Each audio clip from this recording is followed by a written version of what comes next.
Flowchart atau diagram alir. Assalamualaikum warahmatullahi wabarakatuh. Pada video kali ini kita akan membahas tentang apa itu flowchart atau diagram alir, mulai dari definisi, kemudian lambang-lambang dasar dari flowchart yang khususnya akan digunakan pada sebuah pemrograman. Nah, dimulai dari definisi. Secara bahasa, flowchart tentunya kalau ditranslasikan ke dalam bahasa Indonesia artinya adalah diagram alir. Tapi diagram alir apa? Yaitu diagram yang menunjukkan aliran sebuah proses. Jika pada sebuah pemrograman, flowchart artinya dia melambangkan bagaimana proses program tersebut berjalan. Nah, kemudian kegunaan dari flowchart khususnya dalam dunia pemrograman itu adalah untuk mendesain dan juga merepresentasikan sebuah program. Oleh sebab itu, pada beberapa literatur, flowchart dikatakan sebagai blueprint dari sebuah program. Flowchart dasar pada unsur-unsur pemrograman itu meliputi 4 jenis. Yang pertama adalah input dan juga output yang merupakan input atau print. Kemudian yang kedua adalah proses. Contohnya adalah operasi aritmatika, dan yang ketiga adalah percabangan. Contohnya adalah untuk komen program if, dan kemudian untuk perulangan contohnya adalah dengan komen program for dan juga while.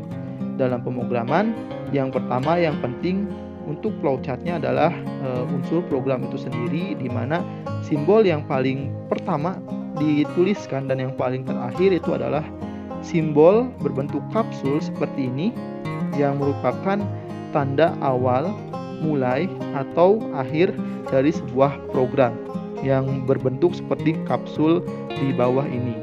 Kemudian simbol yang berikutnya untuk input dan juga output, di mana komennya adalah input dan juga print.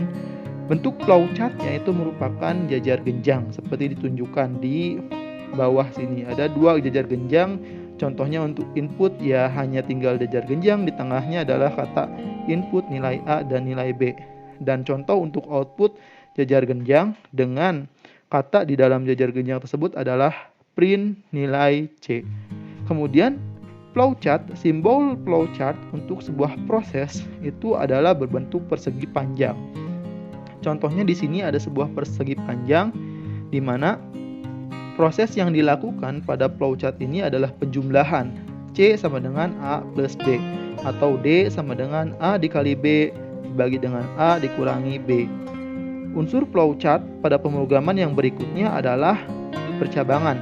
Untuk percabangan, lambang dari flowchart adalah belah ketupat.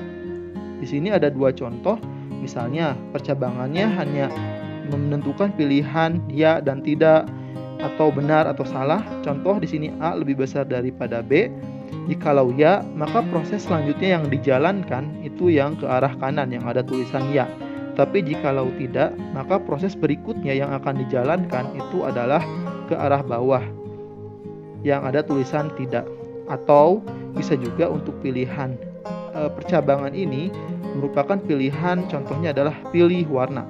Jikalau kita memilih warna putih, maka proses berikutnya yang akan dilakukan adalah proses yang menuju anak panah sebelah kanan yang bertuliskan putih.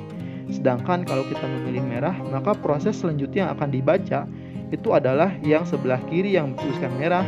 Dan jika tidak merah ataupun putih, maka proses yang akan dilanjutkan oleh sebuah program tersebut adalah arah bawah yang bertuliskan lainnya. Nah, kemudian selain percabangan, ada juga perulangan. Perulangan ini sebenarnya bisa juga dengan menggunakan percabangan, tetapi ada sebuah simbol khusus dalam flowchart, yaitu seperti ditunjukkan pada layar berupa gambar biru yang merupakan sebuah lambang perulangan yang berisi syarat perulangan. Di sini contoh syarat perulangan adalah untuk I sama dengan 1, maka I sama dengan I plus 1 hingga I sama dengan 9. Ini maksudnya adalah nilai inisialnya I itu adalah 1, dan kemudian setiap kali proses diulang, I tersebut akan ditambahkan 1 hingga perulangan tersebut berakhir ketika I sama dengan 9. Nah, contoh digabungkan dari semua unsur program tersebut itu adalah seperti ini. kurang lebih di atas tentunya mulai tersebut berbentuk kapsul, kemudian ada input berbentuk jajar genjang. Setelah input masuk ada perulangan, apakah A lebih besar dari B? Jikalau tidak, maka program akan memunculkan tulisan print tidak dapat dihitung. Jikalau ya, maka program akan melakukan proses yang dilambangkan dengan bentuk persegi panjang warna hijau. Prosesnya adalah C sama dengan A plus D, D sama dengan A kali B dibagi dengan A dikurangi B. Kemudian program akan menjalankan print atau mengoutput nilai C dan juga D. Setelah itu program akan selesai.